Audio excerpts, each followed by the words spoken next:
What's up guys, it's Rapid, and today I'm going to be showcasing to you guys 3 different rocket launchers with 3 different unusual effects, and I guess just sort of talking about what my thoughts are on, you know, unusual weapons and the gunmetal update. There are 3 effects that I'm going to be showing you guys. Well, the green one obviously was isotope. This one is cold, which I don't know if you guys can hear this dog. What is this dog doing? Okay, never mind. I'm sorry. I get distracted. And then this effect right here, this is called energy. And I don't know. There are a lot of things. There are a lot of things to get to when we're talking about these unusual effects. Like for here, I love the energy effect. It's one of my favorites. But there's sometimes where you can't really see it very clearly on the weapon. And even sometimes, like with the isotope effect. I love it as an effect. I think it's a really cool effect, but I feel like sometimes, like, it's because the isotope effect is just green, sometimes it clashes with the skin color of, no racism intended, but it clashes with the color of the skin on the weapon, and that's something I notice a lot with these weapons, and that's part of why I feel like a lot of unusual weapons are going to be going down in price pretty soon. Not too many, and I think a lot of them are still going to be super sort of high tier and super high priced, but I think as time goes on, we're going to see a lot of unusual weapons with certain skins prices go down, because in some cases they just clash and they don't look very good, and I don't know if you can really justify, you know, charging you know 50 keys for an unusual weapon when it arguably looks worse with an unusual effect that clashes with the skin. I'm not sure if I wouldn't say that, you know, any of the ones in this video necessarily fit that thing, but I've definitely seen some weapons where it's like, it's not that great with the effect, with the skin, it's just not that great. In this case, I would say that the isotope effect, as you can see here, would be better on, I forget what the skin is for the rocket launcher, but the one that's sort of green and black, sort of camouflage kind of thing. I feel like isotope is obviously best on that because it matches, it's sort of like a theme, and it just looks really good. On one like this, on a rocket launcher like this, other than liking to see less scars on it, I'd also like to see maybe a frost effect, which we'll see coming up pretty soon. Frost, and then and there we go.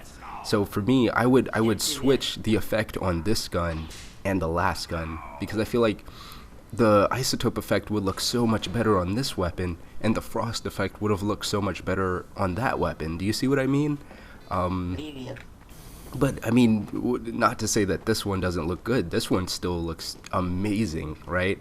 This is probably one of the favorite weapons that I was able to sort of play with, and I mean, I have to say that frost is probably my favorite effect so far. I honestly I really like it.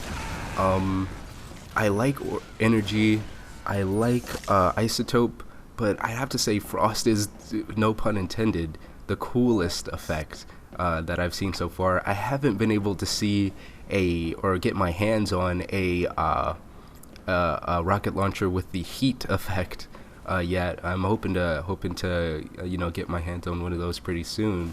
But I mean, I don't know. I just don't generally have many complaints. So I don't know. For my money, I'm hoping to see frost become one of the more sort of sought after unusual weapon effects. And yeah, I mean, it's I don't know, it just looks good. It's beautiful. And as we all know, as the airplane just has to fly over my house right now, as we all know, heat is probably considered one of the better effects. You know, I just haven't seen it yet. It is the effect that was sort of featured when when you check the Team Fortress update page and they first talk about unusual weapons, they're featuring the heat effect because they know that they knew that that would be something that people would like, and I just got backstabbed by a spy that wasn't even there, so whatever, that's no big deal. But they featured the heat effect because I'm pretty sure that they're assuming that people will like it, and I pretty much assume the same thing. I assume it's going to be probably one of the most sought after effects, followed obviously by cold, and then I'd probably say energy, and I'd probably say isotope last. But you know, it really depends on like what skin is on the weapon. Do you know what I mean? I mean, I don't know. I've obviously been thinking about this way too much, but I'm really trying my hardest to sort of like get my ideas across. I don't know. While I'm at it, I guess I do want to sort of say thank you to you guys for supporting me so much. It's been amazing, all the support you guys have been giving lately with the community service videos. Those were a lot of fun to do, and people really seem to like them, which, I mean, hey, I love that. If you like them, then I like them, you know what I mean? A lot of people were saying, well, why is it called community service? That doesn't make sense. Well, the idea is just sort of that the point of the videos is sort of to give exposure to, I don't know, cool stuff in the TF2 community that normally wouldn't get much exposure. And I guess it's something that I wanted to do for a while. Like for a while, I've been saying to like people who I sort of talk to about TF2, I've been saying I want to do like some kind of community video or like community channel, because there's so much content in TF2 that's so good, and I don't know, sometimes it just doesn't get the sort of the viewership or the respect that it deserves. So I don't know, that's just me doing my little part for the community. Here, when we're looking at this weapon here, we have a sort of like green camouflage rocket launcher with the energy effect, and it doesn't look too bad, but it doesn't look too good either. Do you know what I mean? It's just like, I don't know, it clashes a lot. It's like, I don't know, it's like a pizza with extra kush. I'm sorry, that was a terrible joke. But I mean, it's like, it doesn't make a lot of sense to me. I mean, it's not bad. It's by no means a bad weapon, but I don't think it should be worth quite as much as if it were an effect where the skin just looked a lot better. Also, what is the deal with a lot of these unusual prices? I've been looking at a lot of the prices for unusual weapons, and I'm seeing like 50 keys, 80 keys for like field-tested, well-worn weapons. Like, this is kind of ridiculous, if you ask me. But I mean, hey, what can you do? What can you do? All in all, I'd say that I'm really enjoying this whole gunmetal update. You know, a lot of people, I remember when the gunmetal update came out, everyone was saying this is the worst update ever, this update is ruined TF2, it's ruined.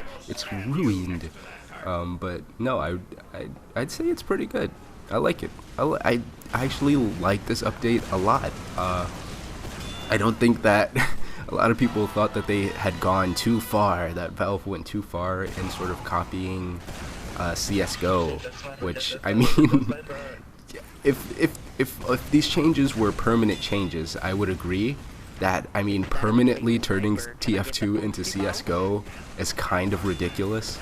But I mean, they're temporary changes, they're only gonna last for a few months, and it's sort of like, I get it, this is sort of Valve's approach to updates now, is that, you know, we'll have these limited time updates. Oh my god, who is dying outside? This is ridiculous. But yeah, Valve now is doing these limited time updates, you know, like the end of the line, and you had the limited time end of the line crates, and you had the early supporter, you know, insignia if you sort of if you unlocked a crate while the end of the line was going on. and you know, we have these limited time, you know, unusuals and stuff like that. And they did the same thing for the Halloween update, which you know, I don't hate it. I like it. So it's like every few months or so we're having a different party. You know what I mean? It's like TF2 is like a party game, and like every update is like a party. Every update is like a huge party. So we're just gonna have another huge party in the update. You know, in the update, in every upcoming update. You know. Think about the Alien update that'll be coming out eventually. That's gonna be cool. The NG versus Spy update. These are all things that, you know, we're probably gonna see a lot of limited sort of items and effects added. You know, which I think is pretty good, because from what I've seen so far, you know, a lot of the new stuff that they've been adding has been doing has been helping out the TF2 economy a little bit. I mean, the TF2 economy still is not the greatest Valve economy out there, or just video game economy in general. But I feel like it's doing a little bit better, and I feel like the unusual weapons are helping with that. So that's good. Anything that helps the TF2 economy, because oh man, it was so bad before. It was so bad. But I mean, I feel like the economy is picking up a little bit. So I rambled a little bit. I don't know if I got to all the points that I actually wanted to talk about, but I think I did, and I don't know. So let me know what you guys think of unusual weapons. What do you guys think of the 3 effects that I showed you guys in this video? I don't know, what do you want to see from Valve? What do you want to see in upcoming updates? What new things should they make unusual? You know, what can they make unusual for the Alien update? I don't know. I want to see more effects for unusual taunts. I feel like that was pretty amazing, and I want to see more done. Excuse me. I want to see more done with unusual taunts. I don't feel like they fully got their money's worth with that. But unusual taunts are still great. I should do a taunt unboxing. Actually, I never got an unusual taunt, so that's pretty disappointing. But hopefully I'll be able to do that. All right, see you. Bye.